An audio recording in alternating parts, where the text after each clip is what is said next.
Hello everyone, and welcome to this special edition from KidSense. Today we will cover scaling Mount Everest, the highest peak in the Himalayas and the tallest mountain on Earth. Located in Asia, Mount Everest rises right on the border between Nepal and China. At over 29,000 feet, its peak is higher than any bird can soar and close to the cruising altitude of planes. The year 2013 marks the 60th anniversary of the first successful ascent, when New Zealander Edmund Hillary and Nepalese Tenzing Norgay reached the top of Mount Everest. Every year, thousands of men and women try to climb it, to capture the peak and stand at the highest point on Earth. Can you imagine what that would be like? Climbers train for a long time to build the strength needed to climb Everest. In addition to climbing, one has to carry a lot of gear. Now, climbers can get some basic supplies from the villages on the way, but not much else, so they need to carry everything in. They get help from some local, very experienced climbers named Sherpa and furry, sure-footed animals called yaks. The yaks are very useful, but can be difficult animals to manage. The Sherpas take very good care of them. People usually climb in teams and stay together in tents at areas called base camps. Now, to the climb itself. The first major part of climbing Mount Everest is to traverse a glacier called the Khumbu Icefall. A glacier is a mass of snow and ice that is moving very slowly down a hill as it is pulled by Earth's gravity.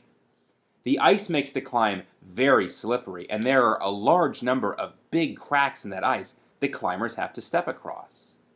These cracks were formed due to the very slow movement of the glacier.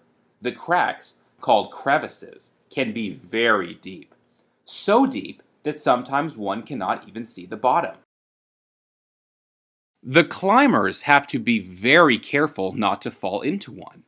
Now, to protect against this event, they usually tie a rope to each other so that if a climber were to fall into the crevice, one of their teammates could pull them out. After traversing the Khumbu Icefall Glacier, next is to climb up a very steep wall of ice called the Lhotse Face. This wall is covered by thick ice and snow that never melts, not even in the summer. The Sherpas are very skilled, and it is they that climb up the wall first to attach the ropes to the mountain. For the rest of the team, this is called lead climbing.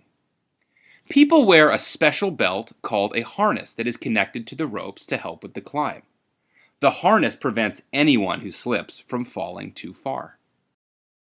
If you thought cold weather, glaciers, and ice walls were challenging, there is more. As people climb, the air gets thinner, which means the available oxygen reduces drastically. Many climbers carry oxygen cylinders in their backpacks. They look like spacemen with the masks on their face. An interesting detail I learned was that climbers prefer to climb at night, when the snow is hard and frozen. After months of preparation and weeks of climbing, the climbers reach the top, only if all goes well. Any of you want to try? Now you can start with trekking, rock climbing, and building strength. You could become one of the kids that climbs to the top. Did you know, in 2010, Jordan Romero, a 13-year-old American boy, became the youngest climber to reach the top of Mount Everest?